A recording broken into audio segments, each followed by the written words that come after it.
الحمد لله على كل حال ونعوذ بالله من حال أهل النار. رب أعوذ بك من همزات الشياطين وأعوذ بك رب أن يحضرون. أعوذ بالله السميع العليم وبوجهه الكريم وسلطانه القديم من الشيطان الرجيم.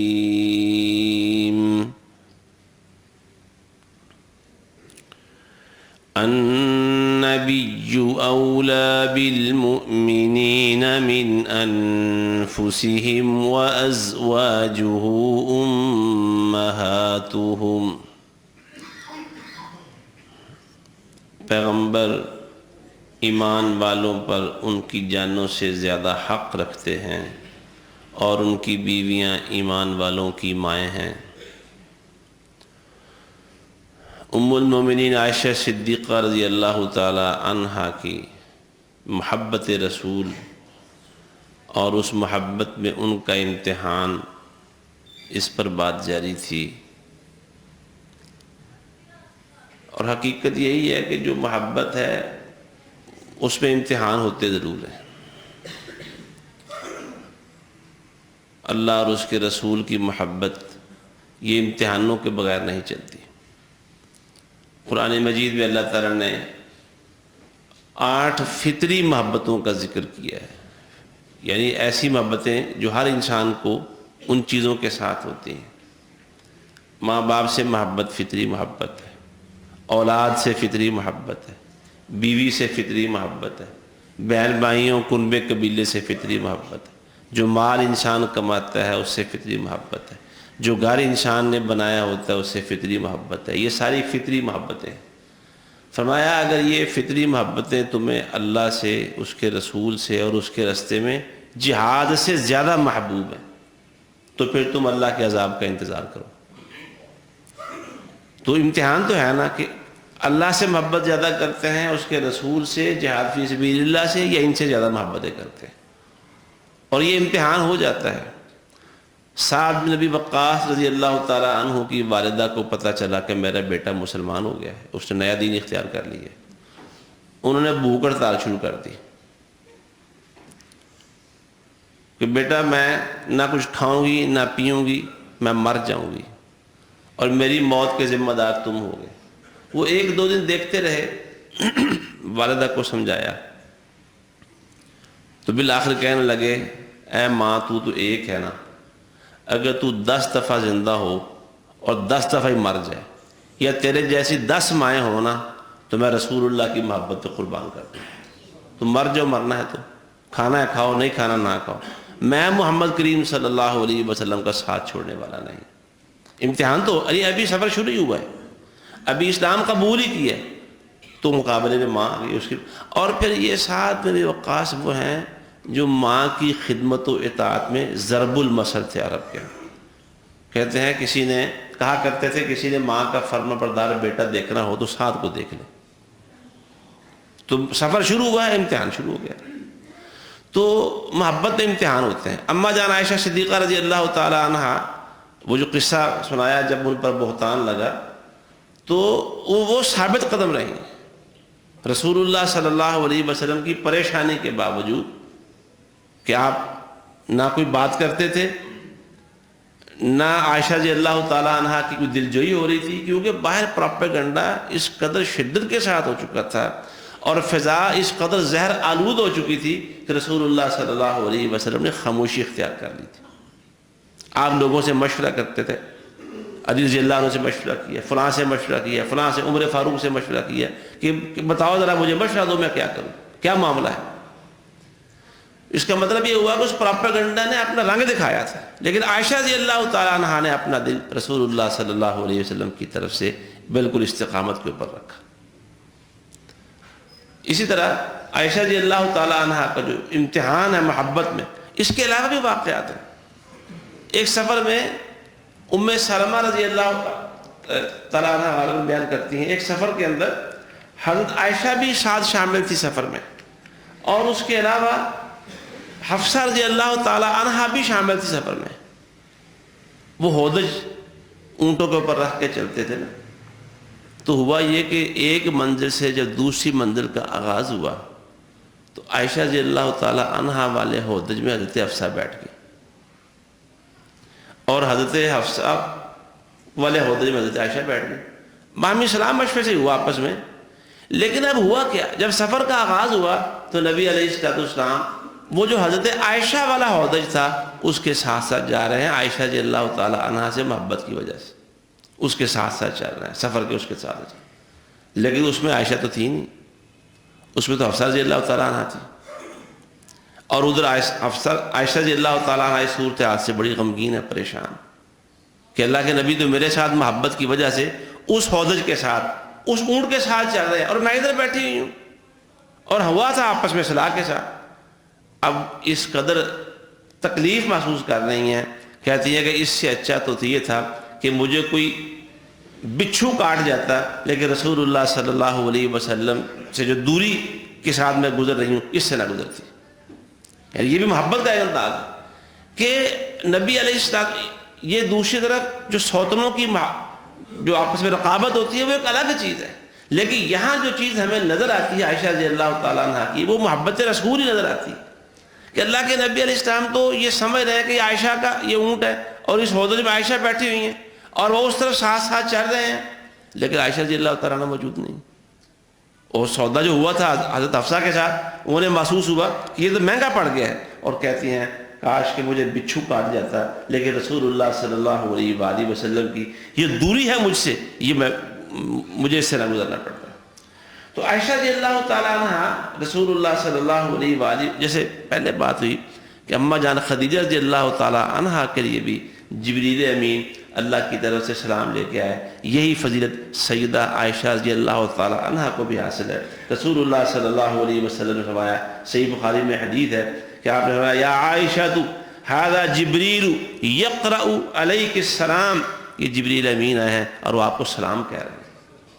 عائشہ رضی اللہ تعالیٰ عنہ نے کہا، فقلت وعلیہ السلام ورحمۃ اللہ، اللہ کے نبی جبریل کو بھی میرا سلام پہنچا دیجئے۔ ادھر سے آیا تھا السلام علیکم، اور جواب کیا گیا، وعلیکم السلام ورحمۃ اللہ، جو قرآن نے کہا ہے وَإِذَا حُيِّيتُم بِتَحِيَّةٍ فَحَيُّوا بِأَحْسَنَ مِنْهَا، جب تمہیں سلام کا تحفہ ملے جواب میں بہتر تحفہ دیا کرو۔ ادھر سے السلام علیکم آیا اور جواب میں وعلیکم السلام ورحمۃ اللہ آیا۔ تو جبریل امین عائشہ رضی اللہ تعالیٰ عنہ کو سلام کرنے آ رہے ہیں، کتنی عظمت اور کتنی شان و شوکت ہے رضی اللہ تعالیٰ عنہ۔ اور پھر ایک اور واقعہ سنیے، عائشہ رضی اللہ تعالیٰ عنہ، وہ محبت رسول کی بات ہو رہی ہے، جب وہ آیت تخییر کہتے ہیں اسے، سورہ احزاب میں 21ویں پارے کی آخری سے پہلی آیت ہے، آیت تخییر، وہ جو ماہانہ اخراجات کے لیے ساری ازواج مطہرات نے ایکا کر کے رسول اللہ سے مطالبہ کر دیا کہ ہمیں جی پورا لگا بندہ خرچ چاہیے، سب کچھ ختم ہو جاتا ہے، پیچھے فاقے گزرنا شروع ہو جاتے ہیں۔ قصہ لمبا ہے، کتب احادیث میں اس کی تفصیل موجود ہے۔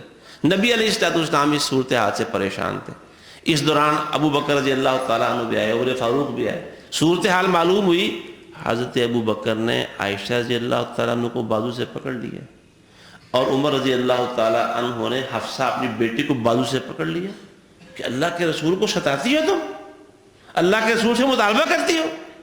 یعنی ان دونوں باپوں کی بھی محبت رسول کا اندازہ کیجئے۔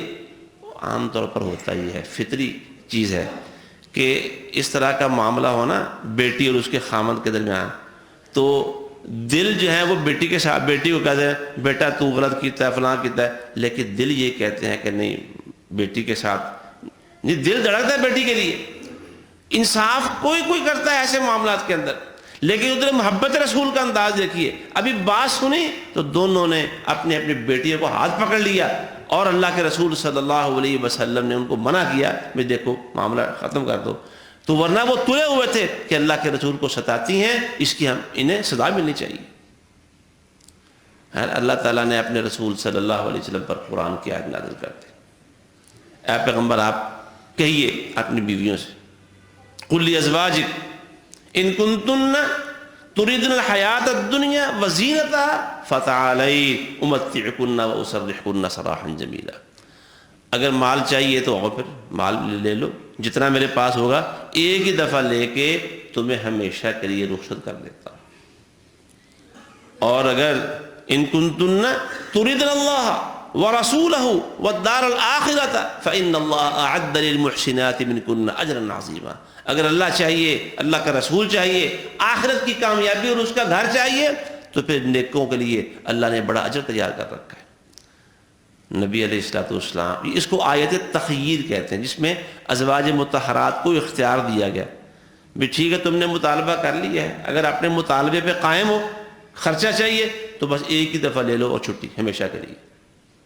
اور اگر اللہ اور اس کا رسول چاہیے تو پھر جیسے جس حال میں اللہ کے رسول رہ رہے ہیں ان کے ساتھ اسی حال میں تمہیں راضی اور خوش رہنا پڑے گا. اگر وہ فاقوں کے اندر ہے تمہیں فاقوں کے ساتھ کاٹنا پڑیں گے، اگر وہ تکلیفوں میں ہیں ان کے ساتھ تکلیفیں برداشت کرنا پڑے گی. آج فیصلہ کر لو. آیت تخییر، اختیار دیا گیا. آپ نے یہ آیت کا معاملہ سب سے پہلے ام المؤمنین عائشہ رضی اللہ تعالیٰ عنہ سے ذکر کیا. عائشہ، ایک بات تمہیں بتانے لگا ہوں، اللہ تعالیٰ نے یہ فیصلہ کیا ہے تو جلدی نہ کرنا، گھر جا کے اپنے ماں باپ سے میکے سے مشورہ کر لو، جلد بازی نہ کرنا جواب دینے میں. یہ رسول اللہ کہہ رہے ہیں. اور وہ کہتی ہیں اللہ کے رسول کیا آپ کے بارے میں اپنے ماں باپ سے مشورہ کروں گی؟ آپ کے بارے میں ماں باپ سے مشورہ کروں گی کہ میں نے اللہ کا رسول رکھنا ہے یا پیسے چاہیے مجھے؟ میں نے اللہ اور اس کے رسول کو اپنے لیے چن لیا ہے، پسند کر لیا ہے، فوراً فیصلہ. یہ ہے محبت کا امتحان کہ کس کے ساتھ محبت زیادہ ہے. اللہ جس طرح چاہتا ہے، جس کو چاہتا ہے وہ آزماتا ہے. بھائیو، امتحان تو اگر ہم اپنی زندگی میں غور کریں تو محبت کے امتحان تو ہمارے اوپر بھی آتے ہیں کہ ایک طرف اللہ کے رسول کی حدیث اور فرمان ہے اور ایک طرف میں خود اور میری انا ہے، میرا خاندان ہے، میری برادری ہے، میرا فلاں اور فلاں ہے. یہ امتحان شاید ہر شخص کی زندگی میں آتے رہتے ہیں. کسی سے فتویٰ لینے کی ضرورت نہیں ہے کہ بتائیے اس امتحان میں ہم کامیاب ہوتے ہیں یا ناکام ہوتے ہیں. اپنے آپ سے پوچھئے، دل سے پوچھئے.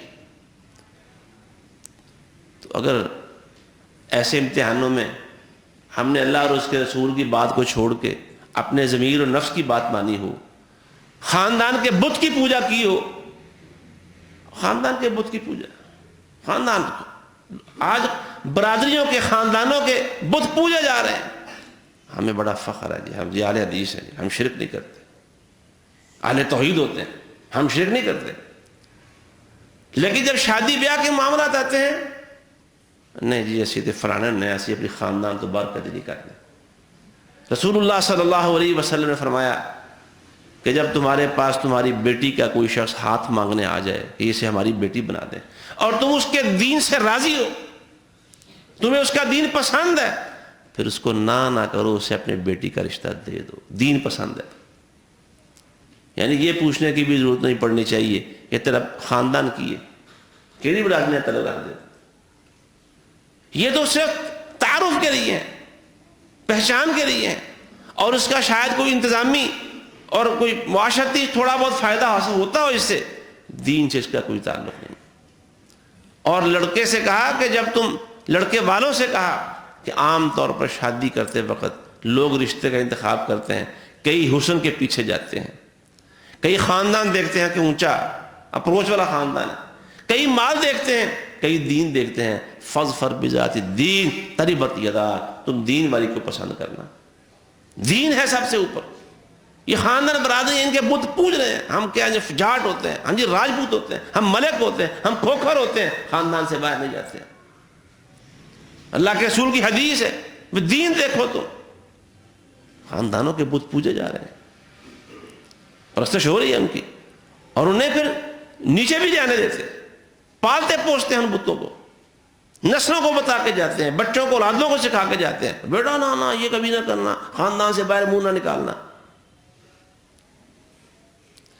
یہ ہمارا عالم ہے. تو بات ہو رہی تھی محبت کا امتحان، اللہ اور اس کے رسول کی محبت کا امتحان. کسی سے فتویٰ لینے کی ضرورت نہیں ہے. اپنے دل میں ہمیں جھانکنا چاہیے، اپنے گریبان میں، اس امتحان میں کامیاب ہے یا ناکام ہے. عشق و محبت رسول کے نعرے لگا کے اور جھنڈے لگا کے اور بازاروں اور دوسری چیزوں کی تزئین و آرائش کر کے اپنے طور پر دعویٰ کرنا کہ مجھے محبت رسول ہے، یہ بڑا آسان ہے. لیکن ایسے امتحانوں کے اندر یہ ثابت کرنا کہ مجھے واقعی محبت رسول ہے، یہ بڑا مشکل ہے. اور اماں جان عائشہ رضی اللہ تعالیٰ عنہ کی بات ہو رہی ہے، ازواج مطہرات کی. ویسے اس موضوع اور باب میں دیکھا جائے تو صحابہ سارے کے سارے ہی کامیاب ہیں. جس کو محبت رسول میں جون سا امتحان پڑا، سارے ہی کامیاب.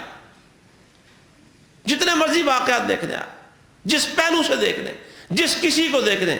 اور بعض تو ایسے بھی ہیں صحابہ میں سے جن کی تاریخ نام نہیں محفوظ رکھ سکی، لیکن ان کا کردار محفوظ ہے. کئیوں کے نام کا نہیں پتہ چل سکا، ان کے واقعات کچھ نہ کچھ ملتے ہیں.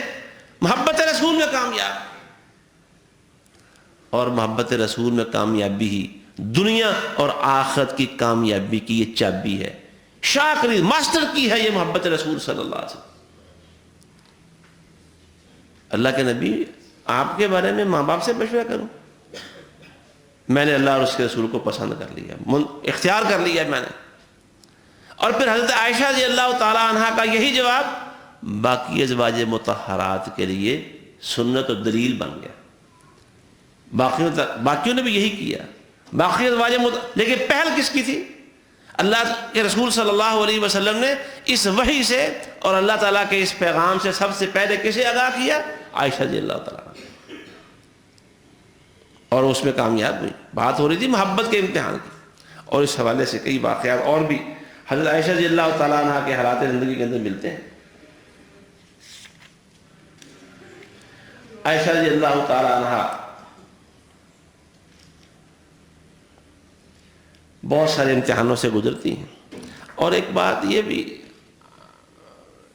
امام ابن تیمیہ رحمہ اللہ نے اور ان کے شاگرد ابن قیم رحمہ اللہ نے، چونکہ دلائل بہت سارے ہیں، مثلا خدیجہ رضی اللہ تعالیٰ عنہ کے لیے جبریل امین اللہ کا سلام لے کے آتے ہیں. عائشہ رضی اللہ تعالیٰ عنہ کے پاس جبریل آ کے سلام کر رہے ہیں. تو یہ بات بھی موضوع ہے کہ جی دونوں میں سے شان زیادہ اونچی کس کی ہے. ویسے رسول اللہ صلی اللہ علیہ وسلم نے جو فرمایا کہ مرد تو بڑے باکمال ہوئے ہیں، عورتیں تھوڑی ہی باکمال ہوئی ہیں. آپ نے جن خواتین کا نام لیا ان میں حضرت خدیجہ رضی اللہ تعالیٰ عنہ بھی شامل ہیں، ام المؤمنین عائشہ رضی اللہ تعالیٰ عنہ بھی شامل ہیں، اور پہلی خواتین میں سے فرعون کی بیوی آسیہ بنت مزاحم رضی اللہ عنہ وہ بھی شامل ہیں، اور اسی طرح سیدہ مریم بنت عمران علیہ السلام وہ بھی شامل ہیں. یہ باکمال خواتین ہیں. تو ان میں ام المؤمنین خدیجہ بھی اور ام المؤمنین سیدہ عائشہ بھی شامل ہیں. تو دونوں میں سے فضیلت کس کی ہے؟ کہتے ہیں فیصلہ کرنا مشکل ہے، فیصلہ کرنا مشکل ہے. حضرت خدیجہ رضی اللہ تعالیٰ عنہ نے ابتدائے اسلام میں رسول اللہ صلی اللہ علیہ وآلہ وسلم کی بڑی خدمت کی، اسلام کی خدمت کی. ابتدائے اسلام میں مال دے دیا، حتیٰ کہ جو ان کی اولادیں تھیں حضرت خدیجہ کے بیٹے پہلے سے جو تھے وہ بھی اسلام کے اندر، اور ان کا خاندان سارا کا سارا انہوں نے سب کچھ جھونک دیا محبت رسول میں اور اسلام کی خدمت و اشاعت کے اندر. ابتدائے اسلام میں رسول اللہ کی دل جوئی کی، آپ کا حوصلہ بڑھایا. آپ کہہ رہے تھے مجھے ڈر ہے اپنی زندگی کا، وہ کہتے نہیں اللہ کے رسول گھبرائیے نہیں، اللہ آپ کو ضائع نہیں کرے گا. آپ میں خوبیاں ہی ایسی ہیں، ان خوبیوں والا شخص کبھی ضائع نہیں ہو سکتا. حوصلہ بڑھایا، تکلیفیں سہ سہ کے آتے، استقبال کرتی تو آپ کی تکلیف دور ہو جاتی. مال بھی سارے کا سارا دے دیا رسول اللہ صلی اللہ علیہ وآلہ وسلم.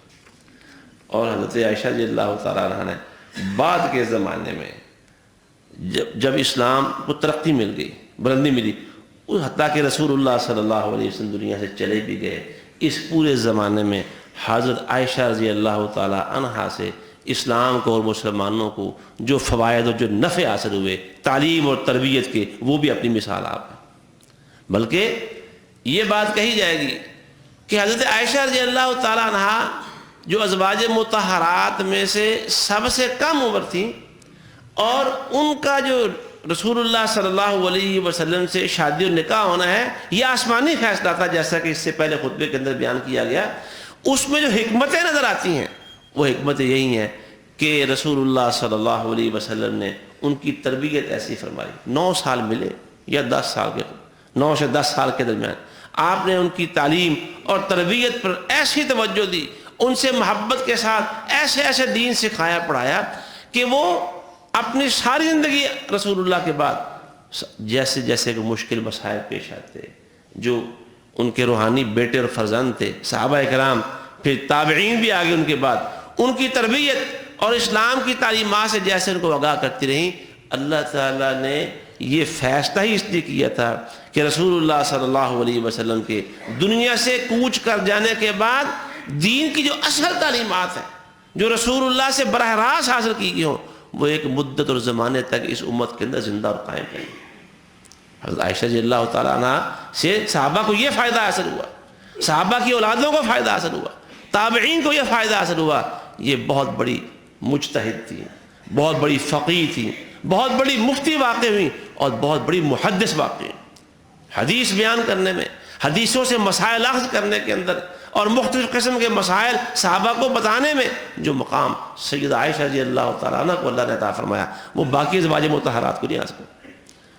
تو یہ موازنہ کرتے ہوئے کہ خدیجہ افضل ہیں یا عائشہ افضل ہیں, فیصلہ کرنا بڑا مشکل ہے.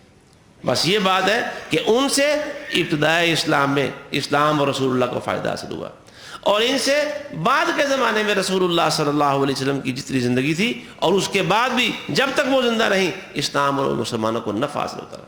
اور پھر یہ جیسے حضرت خدیجہ رضی اللہ تعالیٰ عنہ اللہ کے راستے میں مال, تو حضرت عائشہ بھی مال جمع کرنے کی عادی نہیں تھی, یہ بھی اپنا جو بھی آتا اللہ کے راستے میں ہمیشہ قربان کرتی رہی, پیسے جمع نہیں کرتی تھی, سونے اور اس کپڑا جو کچھ بھی غلہ خوراک آتی اللہ کے راستے کے اندر خرچ کرتے.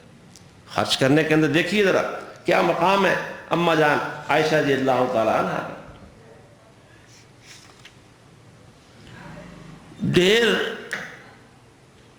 غلے کا اور اس میں بہت سارا سامان جس کی وہ خود مالک تھی, اور وہ دیتی رہیں تو سب خرچ ہو گیا, تھوڑا سا پیچھے بچا معمولی سا. تو لونڈی نے کہا کہ جی وہ فلاں کے سب خرچ ہو گیا نا, کہ وہ فلاں کچھ ادھار تھا تھوڑا بہت, کہ وہ تو یاد ہی نہیں آیا ہمیں, ہم فلاں کام کے لیے یا آئندہ گھر کے لیے کچھ بچا کے رکھتے, لیکن یہ اس کے سوچ دینے تک سارے کا سارا ڈھیر اللہ کے راستے میں خرچ کر چکی تھی. اللہ کے راستے میں جہاد کرنے کے اندر اما جان عائشہ رضی اللہ تعالیٰ عنہ بہت زیادہ جرأت اور بہادری کا مظاہرہ کرتی تھی, خود رسول اللہ صلی اللہ علیہ وسلم کی زندگی میں اور آپ کی زندگی کے بعد بھی. تو یہ ازواج مطہرات ہمارے لیے اس حوالے سے کہ رسول اللہ صلی اللہ علیہ وسلم سے انہوں نے کس انداز سے محبت کی اور کیا کیا انداز محبت اپنائے, بڑے بڑے امتحانوں میں کامیاب ہوئیں, یہ سبق ہے ہمارے لیے ان کی زندگی کے اندر. آج جو میں عرض کر رہا تھا کہ ہمیں بھی اپنے آپ کو جائے, امتحان آتے ضرور ہیں, اللہ دیکھ لیتا ہے, پڑتال کرتا ہے کہ امتحان کے اندر کون کامیاب ہے. اللہ ہمیشہ اپنے بندوں کا امتحان کرتا ہے محبت, بلکہ بات یہ ہے جس کا مقام جتنا زیادہ دین میں اونچا ہوتا ہے اس کا امتحان بھی اتنا بڑا ہوتا ہے. آپ آئے ابراہیم اللہ کے خلیلوں کو دیکھ لیں, بڑھاپے میں اللہ نے بیٹا دیا تو امتحان لیا کہ نہیں لیا, کہ اللہ سے محبت زیادہ ہے یا بیٹے سے محبت زیادہ ہے. حالانکہ اللہ کو پتا تھا کہ ابراہیم اللہ کی محبت میں زیادہ ہے, اللہ عالم الغیب ہے, لیکن اللہ تعالیٰ نے ان کی زندگی کو قیامت تک کے انسانوں کے لیے نمونہ بنا کے پیش کرنا تھا. انہوں نے ثابت کر دیا کہ ابراہیم کو اس اللہ سے محبت زیادہ ہے جس نے بیٹے کی نعمت عطا فرمائی. یہ امتحان آتے ہیں, ہمیں ذرا اپنا جائزہ لینا چاہیے, اپنے دلوں میں جھانکنا چاہیے, اپنے گریبانوں میں جھانکنا چاہیے, اپنے معاملات زندگی کو دیکھنا چاہیے. ایسے مواقع آتے ہیں, ایک طرف انسان خود ہوتا ہے, اس کا خاندان ہوتا ہے, بیوی اور بچے ہوتے ہیں, اور دوسری طرف اللہ اور اس کے رسول صلی اللہ علیہ وسلم کی احادیث ہوتی ہیں. ایک طرف انسان کی خواہشات ہوتی ہیں, دوسری طرف اللہ. یہ الگ بات ہے, خواہشیں, یہ جو خواہش ہے نا ہماری, یہ بھی رسول اللہ صلی اللہ علیہ وسلم نے فرمایا بندہ پورا مسلمان, حدیث کا مفہوم عرض کر رہا ہوں, پورا صحیح مومن بنتا ہی اس وقت ہے جب اس کی خواہشیں بھی مومن اور مسلمان بن جائیں. اگر خواہشات میں پر اسلام لاگو نہیں ہوتا, یعنی خواہش ہی وہ کرے انسان جو اللہ اور اس کے رسول کی بات ہے, تو پھر انسان ایمان اور محبت میں کامیاب ہوتا ہے. تو اللہ تعالیٰ ہمیں توفیق عطا فرمائے ہم ازواج مطہرات کی طرح ان کی زندگیوں سے اپنے لیے محبت رسول کے اسباق جمع کریں. اقول قولی ھذا واستغفر اللہ لی ولکم ولسائر المسلمین.